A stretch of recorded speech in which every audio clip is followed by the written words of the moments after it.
नमस्कार दोस्तों। आज मैं लेकर आई हूँ डी अरुणा जी की एक पारिवारिक कहानी।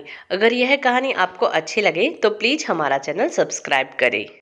रोहन की बात सुन रमा का दिल टूट गया। कैसी बातें कर रहे हो रोहन? मैं सिर्फ आपकी पत्नी ही नहीं, किसी की बेटी भी हूँ। मेरे माता पिता के पास और क्या है, सिर्फ उस मकान के सिवा। अपने जीते जी तुम्हारे नाम क्यों करे? उनका क्या होगा इस उम्र में, सोचा भी है? मैं वसीयत बना देने के लिए कह रहा हूँ। वे उसी मकान में रहेंगे, वहां से कहीं जाने की जरूरत नहीं। रोहन बोला, वह मकान तो वैसे भी उनके बाद तुम्हें ही मिलने वाला है। रमा, रमा के नाम या रोहन के नाम, बात तो एक ही है ना? फिर रोहन के नाम वसीयत बनाकर कागजात उसी को देने के लिए क्यों नहीं कह सकती अपने माता पिता से? सास कांता जी बोली, हाँ उनके बाद, फिर अभी से क्यों? रोहन और रमा का प्रेम विवाह था। रमा माता पिता की इकलौती संतान। रमा के पिता मनोहर जी के पास एक 2 मंजिला मकान थी, ऊपर किराए पर लगा दिया और खुद नीचे रहते थे।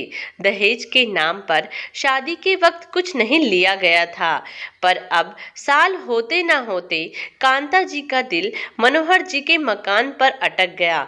रोहन को भी एक ही बात बोलती, दहेज तो कुछ लिया नहीं, सिर्फ एक मकान है जो मांग रहे हैं, कौन सा अपने साथ ले जाएंगे? अपने जीते जी बच्चों के नाम कर दे तो बच्चे भी उस संपत्ति का उपभोग कर सकेंगे। बार बार बोलते रहने के कारण रोहन को भी लगने लगा मकान उसके नाम कर देना चाहिए।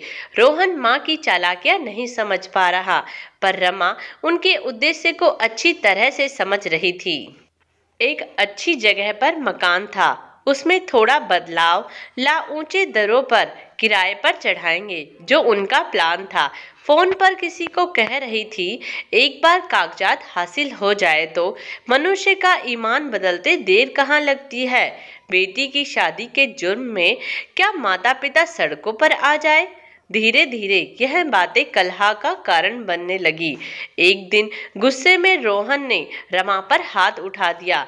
रमा सख्ते में आ गई, आत्मसम्मान पर पड़ी चोट सह न पाई और उसी दिन मायके वापस आ गई।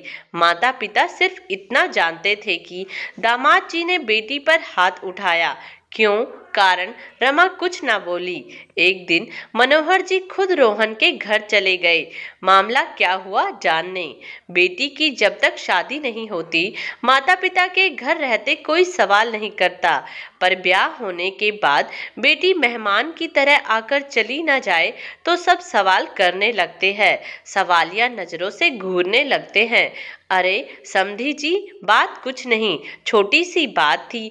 वैसे भी आपका मकान आपके बाद रमा को ही मिलने वाला था, तो हम चाह रहे थे मकान आप रोहन के नाम कर दे। बेटी क्या, दामाद क्या? दामाद भी तो बेटे समान ही है, आगे भी तो यही बेटा आपके काम आएगा।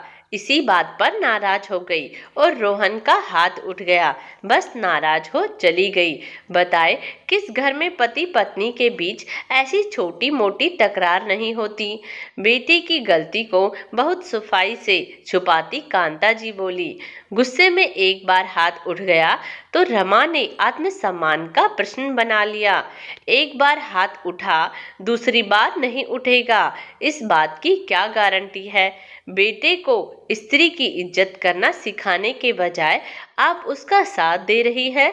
जो पत्नी का सम्मान करना नहीं जानता, उससे क्या अपेक्षा की जा सकती है?